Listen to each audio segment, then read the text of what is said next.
Hello বন্ধুরা, তোমরা কেমন আছো? আশা করি সব ভালো আছো। দেখো, আমার ডিউটি শেষ হয়ে গেছে বর্তমানে। তো আজকে আমরা রুমে ভাত বানানি সিস্টেম নাই। তো আজকে আমি ভাত কই থেকে খাইমু তোমাদের দেখাইলাম।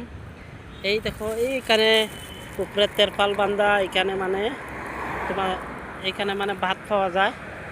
মানুষে বেশিরভাগ অটো ড্রাইভার, কারোর ড্রাইভার, ক্যাফের ড্রাইভার এখানে মানে বেশিরভাগ মানুষে খায়। তো এখানে দেখো প্রচুর মাত্রা মানে দোকান আছে, এখানে দেখতে আসো। তো